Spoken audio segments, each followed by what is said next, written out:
बहुत ही सही जगह क्लिक किया आपने। सभी को मेरा राम राम। देखिए आज जो है बच्चा हम वो करेंगे यहाँ पर जीएस के अंदर तीन बहुत सारे सेक्शन है, there is lots of section, 7 section mainly, ठीक है। Science, polity, history, geography, economics, current affair. Science में 3 पार्ट, फिजिक्स, केमिस्ट्री, बायोलॉजी, जिसमें कि आज हम फिजिक्स पढ़ेंगे, ठीक है। क्लास 9 का चैप्टर है ये मोशन, जो आपके एग्जाम पॉइंट ऑफ व्यू से इंपॉर्टेंट है। एक आध क्वेश्चन इसमें से आ सकता है पेपर में, ठीक। तो ये सारे जो टॉपिक है बेटा ये मैं करूँगा डील यहाँ पर। ये थ्योरी है, ये सारी थ्योरी एक्सप्लेन करने के बाद मैं आपको न्यूमेरिकल समझाऊंगा, ठीक है। फिर हमारा जो है मैक्सिमम से मैक्सिमम 2-3 वीडियो में जो है ये चैप्टर जो है वो कंप्लीट हो जाएगा आपका, ठीक है। 2 से 3 वीडियो में ये चैप्टर पूरा कंप्लीट हो जाएगा, ठीक है। तो सबसे पहले इस चैप्टर का नाम है मोशन, ठीक। तो कोई भी बॉडी, मोशन का मतलब क्या होता है बच्चा? मोशन का मतलब होता क्या है? थोड़ा सा संदीप जी आप बताएंगे कुछ? अभी क्या चल रहा है? तो अभी क्या मौन व्रत रखा आपने? तो बताइए। अच्छा थोड़ा पता, ये बोलो नहीं आता, ये मत बोलो अभी नहीं बता सकता। हाँ खत्म बात। रेस्ट, देखो 2 चीजें होती हैं, एक होता है मोशन, एक होता है रेस्ट। मोशन का मतलब क्या है? मोशन का मतलब ये है कि कभी भी कोई भी बॉडी, ठीक है, चल रही है, ठीक है, मूविंग पोजीशन में है, तो वो कहेंगे मोशन है। अभी मैं आप सब लोग बैठे हैं, आप रेस्ट पोजीशन पे, ठीक। तो किसी भी ऑब्जेक्ट को हम किसी दूसरे के रेफरेंस पॉइंट से बताएंगे कि वो मोशन में है, रेस्ट में है। वैसे अभी हम, आप लोग बैठे हो, आप लोग मोशन में हो, किसके रेफरेंस से? अगर मान लो कोई आदमी अंतरिक्ष मतलब अर्थ के बाहर चला जाए और सैटेलाइट से या बाहर से आपको देखे, क्योंकि अर्थ तो हमेशा रोटेट कर रही है अपनी एक्सिस पे, तो आप भी रोटेट कर रहे हो, वैसी बात है, बट आपको पता नहीं लग रहा है कि आप रोटेट कर रहे हैं। देखो एक जैसे एक छोटा सा एग्जांपल है, हम एक चींटी के समान है। कैसे? एक जो कुम्हार होता है, कुम्हार जानते हो, जो वो ऐसे मटका बनाता है, या फिर कुछ भी मटका हो गया, या फिर कोई भी बर्तन जो बनाता है वो, तो वो चक्का सा होता है, कैसे घुमाता रहता है ना। तो उस चक्के पे मान लो मटका बना रहा है, उस मटके पे अगर एक चींटी आ गई और वो घुमाया जा रहा है, तो उसके उस चींटी को पता लगेगा कि मैं घूम रही हूँ? उसको कुछ पता नहीं लगेगा। तो वही कहानी हमारे साथ है। अर्थ अपने 2 चीज होते हैं अर्थ में, एक रेवोल्यूशन, एक रोटेशन, ठीक है। तो रेवोल्यूशन का मतलब पूरे सन के चारों तरफ रोटेट करना, और रोटेशन अपने एक्सिस पे रोटेट करना, ऐसे। तो अपनी एक्सिस पे जब रोटेट करता है तो दिन और रात होते हैं, और सन के चारों तरफ रोटेट करता है तो आपका मौसम चेंज होता है। 6 महीना, 1 साल, जो भी है आप कह सकते हैं, विंटर और समर, है ना, गर्मी, सर्दी, बरसात, ये सारी चीज़ें आती हैं, ठीक है। तो ये कहा है। तो इसी तरीके से हम रेफरेंस पॉइंट जरूर देखेंगे। रेफरेंस पॉइंट से हमें ये पता लगेगा कि कोई भी बॉडी हमारी किस में है, मोशन में है या नहीं, ठीक। अगर कोई बाइक वाला जा रहा है, हम बैठे हैं, तो मोशन में, ठीक। सपोज मान लीजिए बाइक वाला मोशन में, हम नहीं बाइक वाला, ठीक है। सपोज मान लीजिए इधर बैठे हैं संदीप जी, है संदीप जी, एक ट्रेन में, ठीक, और एक ट्रेन में संदीप जी की वो होने वाली है ना संदीप जी। अरे मतलब कोई बात नहीं, क्यों टेंशन ले रहे हो इतना।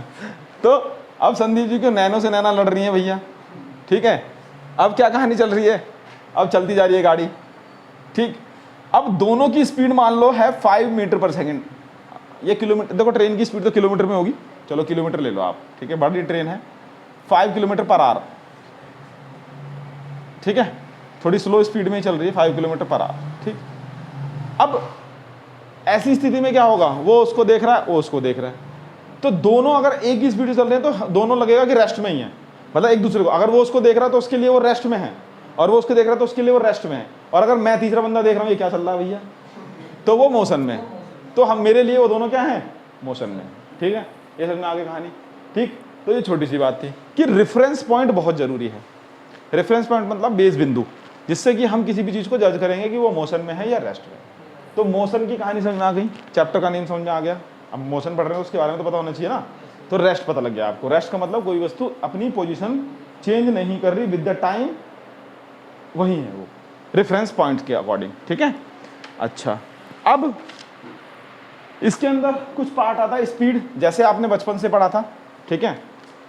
Speed equal to distance upon में time, speed equal to distance upon में टाइम, ये सुना था आपने। चाल बराबर दूरी बट्टा समय, है ना। हाँ दूरी बट्टा अपॉन में, ठीक। तो स्पीड चाल हो गई, जैसे बाइक चलाते हैं या कोई ड्रोनिंग करता है, कुछ भी करता है, तो आप बोलते हो उसकी स्पीड है, बट थोड़ा सा फर्क होता है उसमें, बताएंगे अभी। अच्छा एक क्वांटिटी और रह गई थी यार, मैं भूल गया था, वेक्टर और स्केलर। तो इसकी हिंदी नहीं लिखी मैंने किसी की भी, चलो अभी पॉज करके देखते हैं, ठीक है। तो क्या होता है स्पीड, अब स्पीड में कंसेप्ट आता है डिस्टेंस का, ठीक है। डिस्टेंस का मतलब दूरी, और उसके साथ एक कंसेप्ट आता है डिस्प्लेसमेंट का। डिस्प्लेसमेंट का मतलब क्या है, विस्थापन, ठीक है। एक काम करते हैं, पहले इसको हिंदी में लिख देते हैं, उसके बाद फिर आगे कंटिन्यू करेंगे। तो देखो बच्चा, स्पीड इक्वल टू क्या होता है हमारा, डिस्टेंस अपॉन में टाइम। अब मैंने हिंदी में भी लिख दिया, पहले हिंदी में नहीं लिखा हुआ था, एक्चुअली हिंदी मीडियम वाले बच्चों के लिए दिक्कत थी, थोड़ी सी समस्या थी, मैंने दूर कर दी, ठीक है।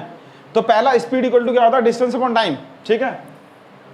तो डिस्टेंस हमारा क्या है, दूरी है ना। यहां से मान लो कोई सीमापुरी गया, ठीक है, दिलसादरा गए, दिलसाद गार्डन गए, कहीं भी चले जाओ, ठीक है।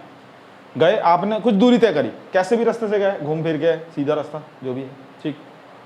उसी, अब अगर हम उस दूरी को किसी और से कंपेयर करें तो वहां पर आता है डिस्प्लेसमेंट। डिस्प्लेसमेंट को बोलते हैं विस्थापन। डिस्प्लेसमेंट को क्या कहते हैं, विस्थापन कहते हैं, ठीक। अब विस्थापन क्या होता है समझिए बात को पहले, ठीक है, उसके बाद बात करेंगे, फिर हम पढ़ेंगे मोशन, जो मोशन चैप्टर है उसमें टाइप्स ऑफ मोशन पढ़ेंगे, पहले इतना समझ लेते हैं, फिर इसके आगे बाद में, ठीक है। तो देखो दो तरीका, जो दूरी होती है वो होती है scalar quantity, distance is a scalar quantity, और जो डिस्प्लेसमेंट है वो वेक्टर क्वांटिटी है। अब ये वेक्टर स्केलर क्या है, ये भी बवाल है, ये उसको भी समझाना है ना। तो सबसे पहले देख लो, जो डिस्प्लेसमेंट है वो क्या होता है बेटा, वो हमारा शॉर्टेस्ट पाथ होता है, किसी भी डिस्टेंस का शॉर्टेस्ट पाथ, ये कह सकते हैं कोई भी दूरी आपने तय करी, कोई भी रास्ता तय करा, उसका सबसे छोटा रास्ता हमारा डिस्प्लेसमेंट कहलाता है। सपोज एक एग्जांपल ले लेते हैं, यहाँ पे संदीप जी खड़े हैं, यहाँ पे कहीं जाना उन्हें, तो एक तो तरीका घूमते घूमते यहाँ चले गए चुपचाप से, मम्मी ने बोला बेटा यहाँ जाना है, ये सामान लेके आना है, ठीक है मम्मी जी लेके आ गया, दोबारा उनका मन करा अरे यार थोड़ा घूम तो लूँ, मम्मी को बोल दूँगा बाइक खराब हो गई थी या पंचर हो गई थी, तो थोड़ा सा मौज लेते हुए यहाँ पहुँचा, है ना संदीप जी। तो जो ये रास्ता था यहाँ से लेकर यहाँ तक का, ये हो गया डिस्प्लेसमेंट, और ये वाला जो रास्ता तय किया वो हो गई दूरी। कभी कभी ऐसी स्थिति हो कि वो चुपचाप से गया, चुपचाप से आया, तो उस दौरान डिस्प्लेसमेंट और डिस्टेंस दोनों बराबर हो गए। तो कहानी में यह है ट्विस्ट कि इसमें थोड़ा कंसेप्ट अब लिखना तो है नहीं आपको, है ना, सीबीएसई तो है नहीं कि लिखना पड़ेगा, थोड़ा सा बताता हूं। जो डिस्टेंस है बच्चा वो ऑलवेज ग्रेटर देन रहता है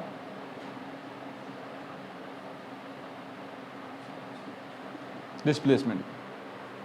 डिस्टेंस ऑलवेज ग्रेटर देन और इक्वल टू भी कर सकते हैं आप डिस्प्लेसमेंट। डिस्टेंस कभी नेगेटिव में तो होगी नहीं, मगर डिस्प्लेसमेंट हो सकती है। अगर मैंने एक रेफरेंस पॉइंट लिया कोई, जैसे मान लो मैंने यहाँ से ऐसे करा, कोई एक रेफरेंस पॉइंट लिया, एक बंदा गया यहाँ से और घूम के वापस यहाँ पे आ गया नेगेटिव में, तो ये पॉइंट मान लो 0 था तो उसने नेगेटिव में कर लिया डिस्प्लेसमेंट। डिस्प्लेसमेंट का मतलब किसी रेफरेंस पॉइंट से उसकी पोजीशन को देखना। जैसे मेरा रेफरेंस पॉइंट ये है ना, मैं क्या हुआ आगे गया, ठीक है, उसके बाद पीछे चला गया थोड़ा सा, या फिर मेरा रेफरेंस पॉइंट ये है मैं थोड़ा सा यहाँ से घूम से आया ऐसे करके और फिर मैं जाके थोड़ा और पीछे चला गया, तो इस रेफरेंस पॉइंट से मैं नेगेटिव में हो गया। तो डिस्प्लेसमेंट हमारा नेगेटिव में हो सकता है, 0 हो सकता है। भाई डिस्प्लेसमेंट 0 कैसे होगा, देखो मैं यहाँ पे खड़ा हूँ, मैं गया वापस और मैं अपना आ गया वहीं उस पोजीशन पे ही, तो रेफरेंस पॉइंट मतलब इनिशियली कहाँ आ गया, वो अपने पॉइंट पे, तो उसने दूरी तो तय करी मगर डिस्प्लेसमेंट क्या हो गया 0, विस्थापन क्या हो गया 0, कि वो अपनी जगह से गया ही नहीं कहीं मगर उसने दूरी तय कर ली, ठीक है। सर्कुलर मोशन उसका बेस्ट एग्जाम्पल है, पंखा वहीं घूमने जा रहा है, तो डिस्प्लेसमेंट तो हो ही नहीं रहा कुछ, ठीक है, बस दूरी हो रही है, ठीक है। तो ये कहानी, ठीक। तो डिस्प्लेसमेंट उस कंडीशन में 0 हो जाती है। तो डिस्प्लेसमेंट विस्थापन जो है हमारा वो नेगेटिव में हो सकता है, 0 हो सकता है, और वो वेक्टर क्वांटिटी है। वेक्टर और स्केलर क्या होता है ये समझिए। वेक्टर क्वांटिटी वो होती है जिसके अंदर मैग्नीट्यूड और डायरेक्शन दोनों हो। स्केलर क्वांटिटी वो होती है जिसमें सिर्फ मैग्नीट्यूड। ठीक है, अगर हम बात करें मैग्नीट्यूड, लिख रहा हूं, मैग्नीट्यूड प्लस डायरेक्शन, और इसमें सिर्फ मैग्नीट्यूड। अब मैग्नीट्यूड का मतलब क्या है, बात को समझिए। मैंने कहा संदीप जी आपका वेट कितना है बेटा? 48 किलो, पक्का? 48 kg। तो इन्होंने 48 kg बोला, तो वो क्या है, वो एक स्केलर क्वांटिटी है, उसका कोई डायरेक्शन तो नहीं है, सिर्फ वेट है। अगर मैं बोला संदीप जी बाइक चला रहे हैं, है ना, और कहीं जा रहे हैं, शिव चौक की तरफ जा रहे हैं, मान लो कहीं भी जा रहे हैं, तो उनकी कुछ स्पीड होगी और कुछ वेलोसिटी होगी। वेलोसिटी मतलब डिस्प्लेसमेंट अपॉन टाइम आएगा भी वो। तो कुछ वेलोसिटी होगी, तो उस दौरान किसी डायरेक्शन में जा रहे हैं और 5 मीटर पर सेकंड स्क्वायर की स्पीड से जा रहे हैं, 5 मीटर पर सेकंड के स्पीड से जा रहे हैं, तो वो हमारी क्या हो गई, वेक्टर क्वांटिटी होगी, जिसका डायरेक्शन भी है मैग्नीट्यूड है। 5 मैग्नीट्यूड, डायरेक्शन नॉर्थ। ठीक है, शिप जैसे जाता है समुद्र में, एरोप्लेन उड़ते हैं, उसको चलाने वाला कौन होता है, एटीसी। एरोप्लेन को चलाने वाला ATC, air traffic controller. Aeroplane जो पायलट है वो नहीं चलाता, उसका काम है बस, हाँ भाई यहाँ लेना है ले, यहाँ लेना है लो। एटीसी वाले चलाते हैं प्लेन, जो टावर में बैठे रहते हैं। वो मूवी देखी ना आपने, है ना, ये वाला बटन दबाएं, ये नहीं दबाना था, ठीक है, कहानी तो देखी है आपने। ठीक, तो टावर पे जो बैठे रहते हैं एटीसी वाले, एयर ट्रैफिक कंट्रोलर, वो इस काम को करते हैं। ठीक है, उन जो प्लेन में पायलट होते हैं उनको बस डायरेक्शन दी जाती है, बेटा ऐसे करो। जो ट्रेन चलाते हैं लोको पायलट, वो ट्रेन वो नहीं चलाते, ट्रेन चलाते हैं स्टेशन मास्टर, जो स्टेशन पे बैठे रहते हैं, वो उन्हें सिग्नल देते हैं। वहाँ मान लो रेड लाइट हो रखी है, ठीक है, और अगर रेड लाइट है और जो पायलट है उससे रेड एक वो होता है दायरा कि उसके मतलब कुछ रेड जो सिग्नल लाइट होती है उसके बगल में खंबा लगा रहता है कि यहाँ पे रुकना है। अगर उस खंबे को उसने पार कर दिया तो पहले 1-2 बार तो उसे सुनाएंगे टेढ़ा तरीके से, 2-3 बार फिर उसकी सैलरी कटेगी, उसके बाद डिसमिस, हटा देंगे उसे जॉब से। समझ गए, ये कहानी होती है। वो भी हटेगा और बेचारा पीछे गार्ड जो बैठा है वो भी जाएगा, जबकि उसकी कोई गलती नहीं होती। ठीक है, अगर मान लो कभी ट्रेन में कोई दिक्कत होती है तो पीछे गार्ड होता है, गुड्स गार्ड जिसे बोलते हैं, हर ट्रेन में रहता है, चाहे वो पैसेंजर ट्रेन हो चाहे वो उसका नाम चेंज कर दिया है, हाँ, उसको ट्रेन मैनेजर बोलते हैं। अच्छा, हम ट्रेन मैनेजर कहते हैं। गार्ड का नाम चेंज है, मैनेजर। चलो मैनेजर बना दो भैया, मगर रहेगा तो ट्रेन। ठीक है, तो वैसे पोस्ट मतलब सैलरी ठीक है, मगर ये है कि जैसे मालगाड़ी में जो बैठते हैं, अगर पैसेंजर गाड़ी हो गई है ना, और फिर मालगाड़ी हो गई, सवारी गाड़ी जिसे कहते हैं, तो उसमें धोने में थोड़ी सी दिक्कत है। दिक्कत यह है कि कहीं जंगलों में रुकी हुई है, कोई कुछ आता पता ही नहीं है, वो गार्ड पीछे बैठा है और पायलट आगे बैठा है, तो बहुत सारी चीज़ें, मगर ड्यूटी तो करनी है भैया, ड्यूटी तो करनी ही है। थोड़ी सी देखो, हर एक चीज़ के पॉजिटिव और नेगेटिव होते हैं। ठीक है, तो पॉजिटिव भी है और नेगेटिव भी है, और रेलवे की जॉब है बहुत अच्छी जॉब है। ठीक है, चलिए, सबकी अपनी अपनी सोच है, ये डिपेंड करता है थिंकिंग पे। ये मतलब जैसा बच्चे मुझे फीडबैक देते हैं वैसा बताता हूँ। ठीक है, बच्चे जैसा बोलते हैं उनके फीडबैक को मैं आपके सामने प्रस्तुत करता हूँ। ठीक है, तो ये चीज़ है ना। अब यहाँ पर आते हैं मुद्दे की बात। तो क्या है कि डायरेक्शन हो किसी चीज़ की, नॉर्थ डायरेक्शन, साउथ डायरेक्शन, तो वो हमारा वेक्टर क्वांटिटी आ जाता है। और अगर डायरेक्शन ना हो तो स्केलर क्वांटिटी, जैसे वेट। ठीक है, जैसे क्या हो गया, हमारा वेट हो गया, तो वो हमारा क्या है, आपका एक स्केलर क्वांटिटी, उसमें कोई डायरेक्शन है ही नहीं भाई, बच्चा बैठा हुआ है 48 kg का बस। ठीक है, तो ये कहानी होगी। अच्छा, उसके बाद तो डिस्प्लेसमेंट डिस्टेंस समझ में आ गया आप लोगों को, कॉम नेगेटिव कब जीरो क्या है कहानी। ठीक है, डिस्टेंस समझ में आ गया आपको, स्पीड की समझ में आ गया, चाल बराबर दूरी बटा समय। नेक्स्ट है वेलोसिटी। जो वेलोसिटी होती है बच्चा, जिसे हिंदी में वेग कहते हैं, वो क्या होती है आपकी, वो होती है आपकी, हाँ, velocity displacement upon time, displacement upon में टाइम। जी सर बोलिए। विस्थापन अपॉन दूरी, हाँ। वेक्टर, वेक्टर का मतलब कोई भी, अगर आप बाइक चला रहे हैं तो किसी डायरेक्शन में जा रहे होंगे, तो आपकी जो वेलोसिटी है वो एक वेक्टर क्वांटिटी है, जिसमें डायरेक्शन और मैग्नीट्यूड दोनों, मैग्नीट्यूड मतलब वैल्यू, 10 मीटर पर सेकंड, 50 मीटर पर सेकंड, 50 किलोमीटर पर आवर, कुछ की स्पीड से होगी, तो वो आपकी क्या होगी, वेक्टर क्वांटिटी होगी, ठीक है। और स्केलर वेट, जिसमें कोई डायरेक्शन ना हो, वेट हो गया या फिर फोर्स हो गया, कुछ भी कह ले सकते हैं, ठीक है, जिसमें डायरेक्शन ना हो, बस फोर्स में भी डायरेक्शन होती है, ठीक है, किधर नॉर्थ डायरेक्शन, ऊपर डायरेक्शन, ठीक है। तो ये हो गया, ठीक है। स्केलर का हाइट प्लस हाइट ले लो, हाँ हाइट ले लो किसी की, ठीक है, वॉल्यूम ले लो, एरिया ले लो, हाँ, ये सब क्या है आपका स्केलर क्वांटिटी, ठीक। तो डिस्प्लेसमेंट वेलोसिटी जो होती है वो होती है डिस्प्लेसमेंट अपॉन टाइम, तो वेलोसिटी भी क्या हो गई, वेक्टर क्वांटिटी हो गई। वेग जो है विस्थापन अपॉन समय होता है, विस्थापन मैंने आपको बता दिया। अब आता है एवरेज वेलोसिटी और एवरेज स्पीड, दो चीजें हैं, औसत चाल और औसत वेग, ठीक है। तो जो मैं ऊपर ऊपर बताते जा रहा हूँ उसे रब कर दूंगा, जिससे कि लिखने में थोड़ी आसानी हो, ठीक है। कोई दिक्कत तो नहीं, नोट नहीं करना है ना, चलो नोट कर लिया था ना सारा, ठीक है। डिस्प्लेसमेंट अपॉन में टाइम,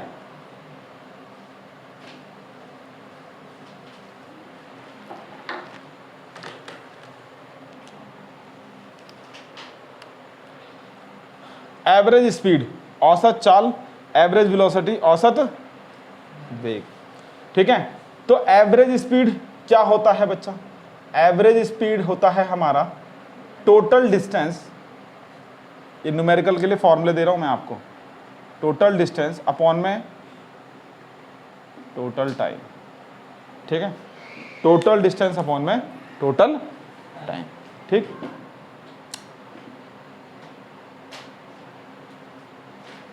तो टोटल डिस्टेंस कैसे ले सकते हैं, जैसे मान लो 5 मीटर गया, फिर आगे 10 मीटर गया, फिर आगे 10 मीटर गया, सब डिस्टेंस को जोड़ दो, 5 मीटर उसने 2 सेकंड में ट्रैवल किया, फिर 5 सेकंड में ट्रैवल किया, 2 सेकंड में किया, उसको डिवाइड मार दो, आपका आ जाएगा एवरेज स्पीड, ठीक है। समझ में आ गई, टोटल डिस्टेंस अपॉन टोटल है। अब आता है एवरेज वेलोसिटी, तो एवरेज वेलोसिटी बताने से पहले कुछ टर्म है, टोटल डिस्टेंस समझ में आ गया ना, कि कुल दूरी, मतलब कुल, यहाँ पे लिखेंगे आप कुल दूरी अपॉन में कुल समय, कुल तय की गई दूरी अपॉन में कुल लिया गया समय, कुल समय जितना समय लगा, ठीक है, समझ गए बात को। मान लो 10 मीटर गया 5 सेकंड में, फिर अगले 20 मीटर गया 10 सेकंड में, ऐसे करके सबको ऊपर डिस्टेंस को जोड़ दो, नीचे टाइम को जोड़ दो, डिवाइड मार दो, ठीक। अब आता है एवरेज वेलोसिटी। एवरेज वेलोसिटी क्या होती है बच्चा, एवरेज वेलोसिटी होती है आपकी u प्लस v/2। अब ये u क्या है और v क्या है, इसकी कहानी देखते हैं, ठीक है। इतना नोट कर लो, रब कर दूं,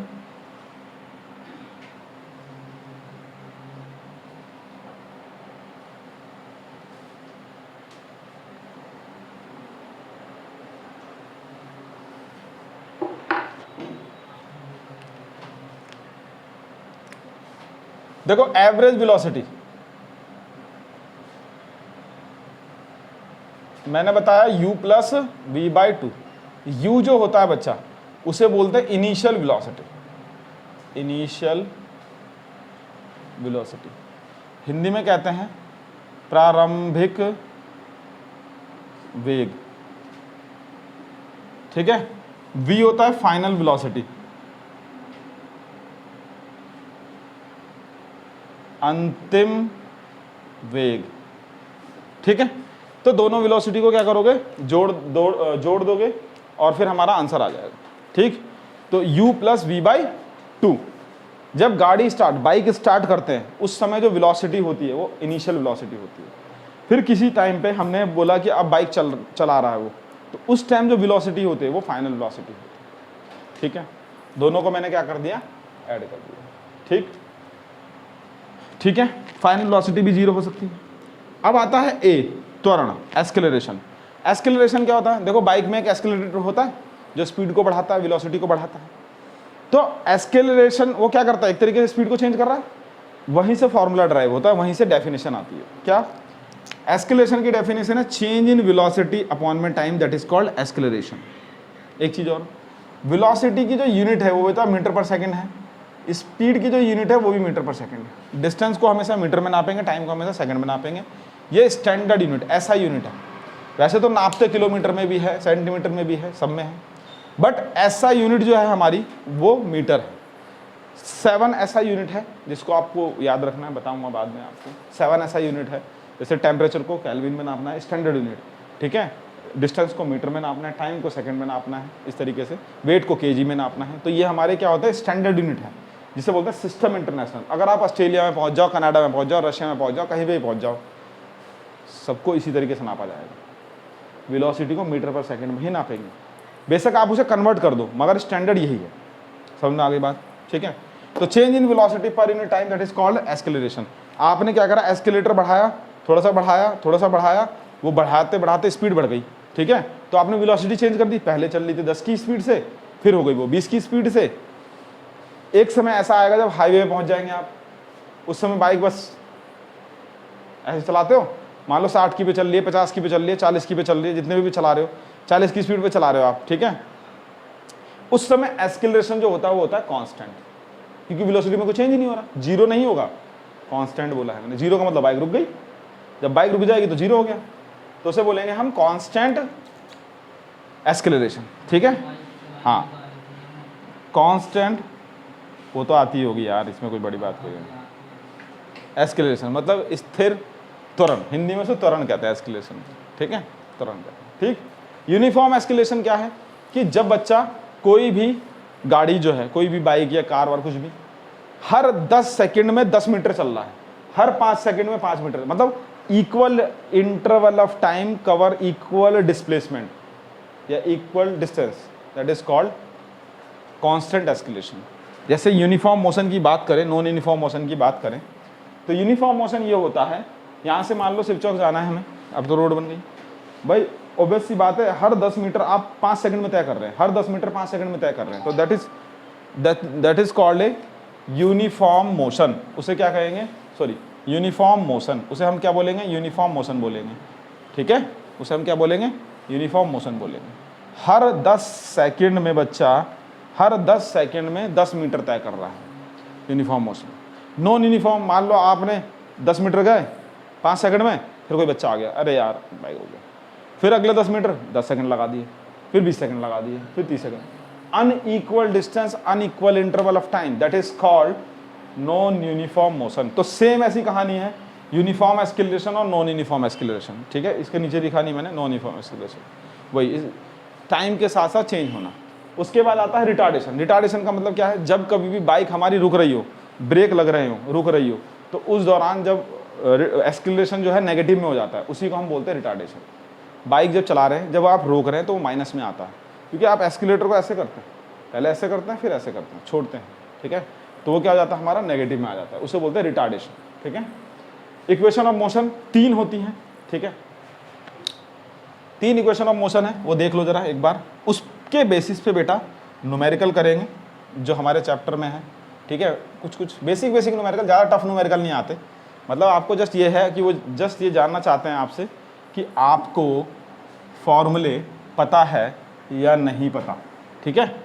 तो 3 इक्वेशन ऑफ मोशन है, ये डेरिवेशन करने की जरूरत है नहीं, पेपर में आएगी नहीं, तो मैं लिख देता हूँ v equals to u plus a t, है ना, s equals to u t plus half a t square, और v square u square 2s, ठीक है।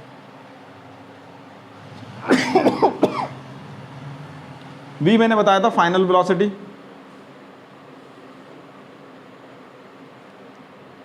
u इनिशियल वेलोसिटी,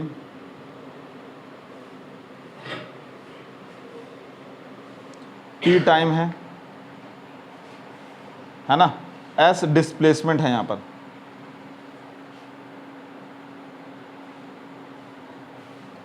और a हमारा एस्केलेरेशन है ना, a हमारा क्या है,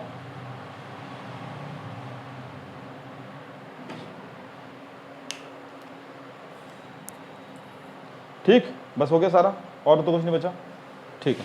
ये सारी चीज़ें होती हैं इसके अंदर, फाइनल वेलोसिटी पर अंतिम वेग, प्रारंभिक वेग, टाइम, विस्थापन और एस्केलेरेशन त्वरण, इसमें न्यूमेरिकल में यूज। यूनिफॉर्म नॉन यूनिफॉर्म बता दें, ग्राफ हम आपको बाद में बताएंगे अगली वीडियो में, वेक्टर स्केलर हो गया, ठीक है। तो इनके बेसिस पे न्यूमेरिकल होगा, ये सारी थ्योरी थी इस चैप्टर की। अब इसमें आएंगे न्यूमेरिकल। अच्छा, एक होता है सर्कुलर मोशन, कहाँ नहीं देखा, यूनिफॉर्म सर्कुलर मोशन, ये देख लो, यूनिफॉर्म सर्कुलर मोशन, मान लो पंखा रोटेट कर रहा है तो वो सर्कुलर मोशन है, ठीक है। आपने देखा होगा वो जो बाइक घुमाते रहते हैं ना ऐसे करके, भुर्र भुर्र करके, तो वो हमारी क्या यूनिफॉर्म सर्कुलर मोशन का एक कंसेप्ट है। उसमें दो तरह की फोर्स लगती हैं, एक होता है सेंट्रीपिटल फोर्स, होता है सेंट्रीफ्यूगल फोर्स, अपकेंद्रीय बल उपकेंद्रीय बल, ठीक है। वो दोनों फोर्स जब बराबर होती हैं तो उस दौरान क्या होता है, वो एकदम गिरता नहीं है बंदा। आप भी कर सकते हैं वो काम, वो दोनों फोर्स को बराबर कर दो, तो उनका टेक्निक होती है, उन दोनों फोर्स को बराबर कर देते हैं और वो घुमा लेते हैं भाई, ठीक है। तो सर्कुलर मोशन में पंखा जो है हमारा सर्कुलर मोशन का एग्जाम्पल है, ठीक। तो इस तरीके से ये आपका बेसिकली थ्योरी वाला कंसेप्ट क्लियर हो गया है, एक ग्राफ रह गया इसमें, ठीक है। बाकी न्यूमेरिकल जो है वो नेक्स्ट वीडियो में बताएंगे। फिर मिलते हैं, सभी को मेरा राम राम, ठीक है।